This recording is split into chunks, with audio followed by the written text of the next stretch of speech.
Bosnia and Herzegovina was a part of Yugoslavia, and Yugoslavia was social communistic, so it was a bloc-free state. It didn't belong to the NATO states, and it was also not under the Warsaw Pact like the other UdSSR countries. So that means that most of the companies, the big companies, they belong to the government, but you could be able also to be private organization.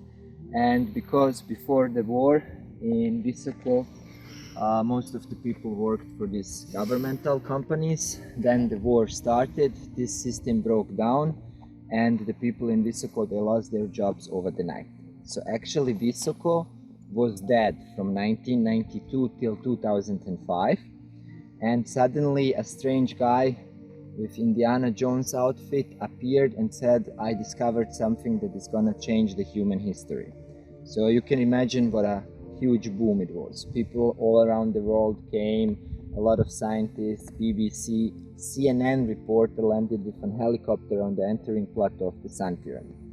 So everybody who had some strange structures, blocks, rocks, holes, trees in their garden or close to their houses would run to Semir to show him. So that's how the tumulus here was discovered.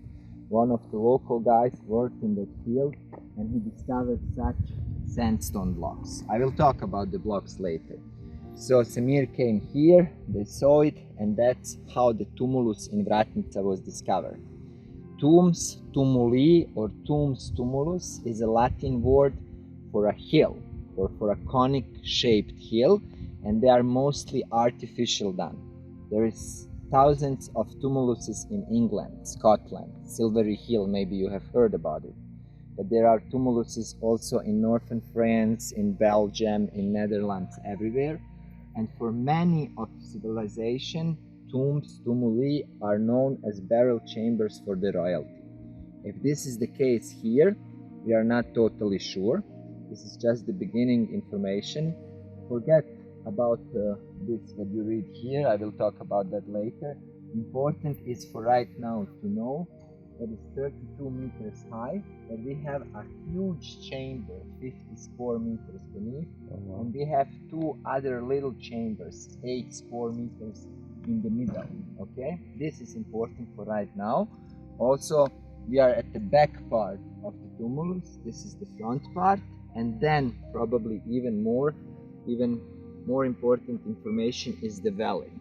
Turn back, and when you have a look at the valley, you will see that it comes together like that here in the center. This is the deepest point. This is important to understand later some stuff. Now just ground, try to feel, and the rest I will explain in the front. Well,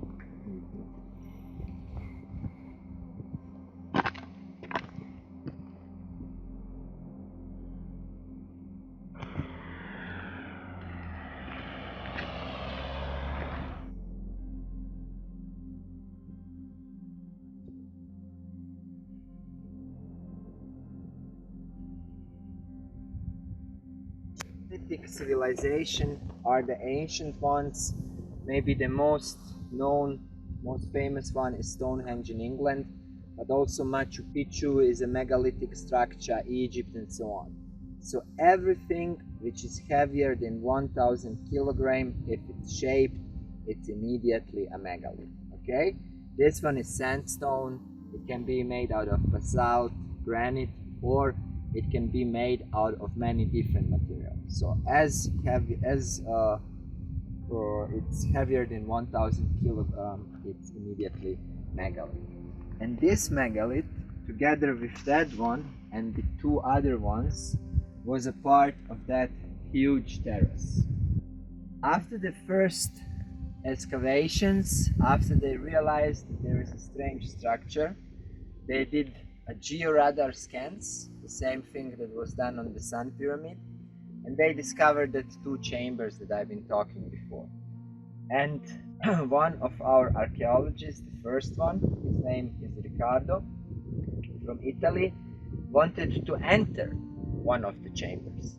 But as you can see, he didn't pay attention in the mathematics lessons, so he didn't prove it well enough.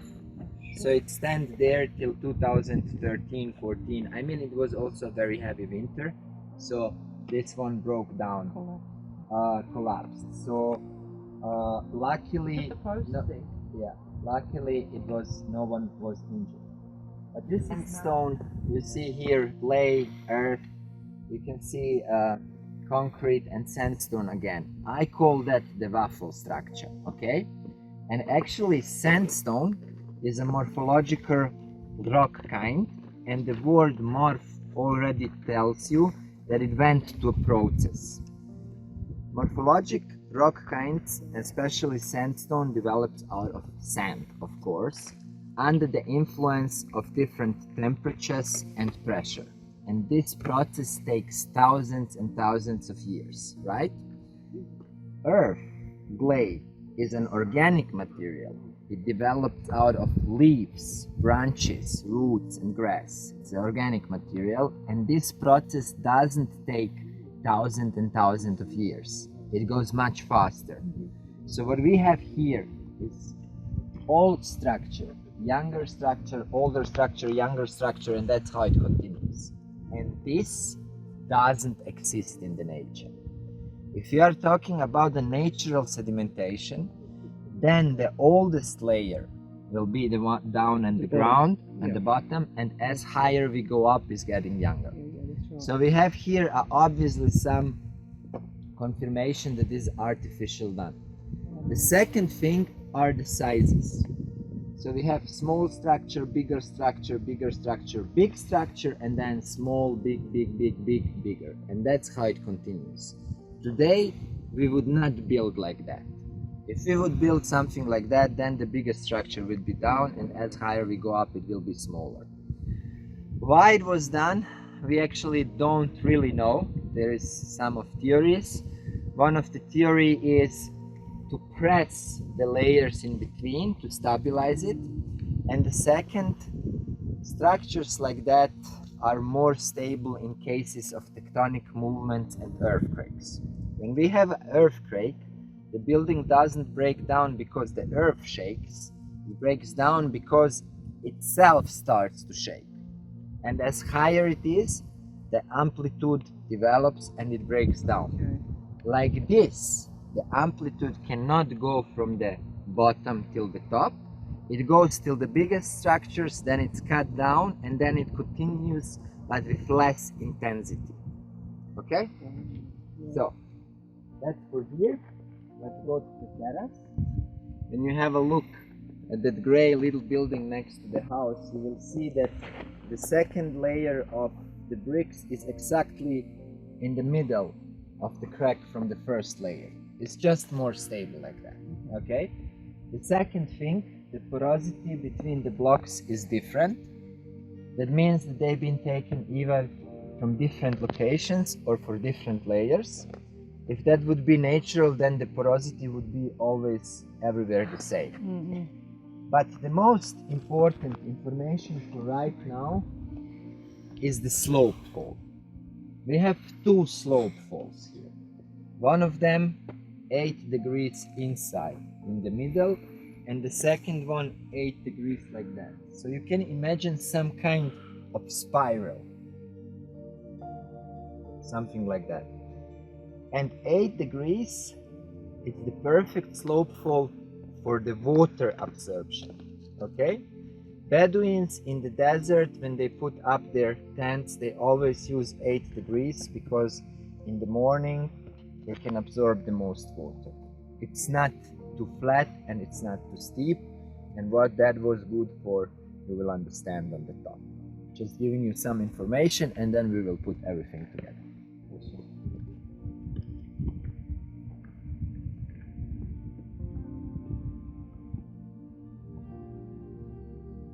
Over there at the neighbor's hill, you can see also some other light brownish spots around here. Was done by us as well, and we wanted to know if those hills have the same structure like here. So guess what? They don't. Oh. So only this one is artificial made. Okay? After they scanned the tumulus, after they realized there are chambers, they made a core drill 32 meters deep. A GoPro was sent down, but actually they just recorded water. But actually our water, or in general water, has memory. Masaru Emoto was a Japanese physicist who was playing different kind of music to the water, from heavy metal, classical music, and so on. So every time when a new information came, so it changed the molecular structure. Okay, if this is true, then what I personally believe, then the water that comes in the form from like rain from the sky has totally different information like the underground water. Okay, and I told you to observe the valley, so you can imagine how much underground water there is. So, and I told you about this huge chamber of 50 square meters. It's full of water. Maybe the ancient civilization just used the rainwater to mix it with the underground water and to form some kind of vortex. Because the slope falls, the terraces are perfect for that. And I told you it goes like a snail, okay? So maybe it was filling one chamber, second chamber, and then it was going down to the down chamber. And something like that we are measuring here. We are measuring a magnetic field of 28 kilohertz, but it's not continuous, and it goes some kind of spiral. You can also sometimes feel that. If you keep your hands here, you try to lift it up, and you concentrate a bit, you will feel similar things at K2 in the tunnels. Some kind of tingling. You can try that afterwards. And there is the last information that I would like to share with you. Please come closer.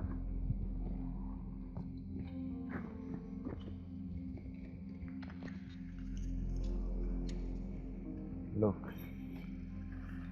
Crazy Balkan shooting all the time. Bullet. We have here two sandstones. And this is a Muslim grave. That's how they bury people in Islam. The big one is for the head, the small one is for the legs. It's always turned west-east, so the head is in the west, the legs are in the east, because the sun goes up in the east, so they immediately can see the sun, but also the Mecca is in the east, so that's why they are always turned like that. But you remember the sandstone that I showed you down there? There is much more of them. It's from the same time like this one, and this is at least 300-400 years old. It's from the Ottoman time. The Ottomans came here 1480, and they had a lot of fights, of course, before they conquered the Bosnia. So the interesting thing, all the people from that time are buried over there, and there is just this one guy buried here. So why it's like that, we actually don't know, but there's a lot of legends. One of the legends says that this guy was a giant, but you can see also the distance between head and the leg is maybe a guy who's 2 meters 20 or something. But also in the 400 years, one of the stones could maybe been moved by the erosion, and they put it on the wrong place. The second legend say he was a brave fighter, and when he died they buried him here. And the third legend is the most craziest one that I heard, is that he lost his head and was carrying it in the hand and riding on the horse, and then he went off the horse here, he fell down and was dead, and that's why they buried him here. However, which legend ever it's the truth, we have obvious a sign that this special guy was buried on a special place. Maybe the Ottomans knew something about the place, or maybe they felt exactly this magnetic field that I was talking about, and that's why they buried him here and all the other guys over there. But maybe everything is matrix and we are just sleeping.